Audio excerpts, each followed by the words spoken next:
Welcome to Samba Samba. Enjoy the video. You'll start by opening the Apple TV app and making sure you're signed in. This ties your watch list to your Apple ID. Once the app is open, navigate to the main library or Watch Now sections.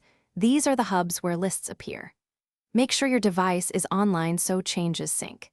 If you have multiple accounts, confirm the active profile is the one that contains your saved items. That prevents confusion when you look for titles you've added.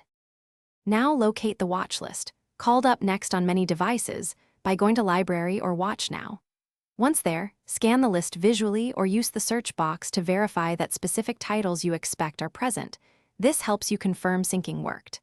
On Apple TV hardware, you can jump to Up Next from the home screen or by using the remote's dedicated buttons. If you use family sharing, switch profiles to see items saved to other family members. This step surfaces the content you'll play next. Finish by managing the list.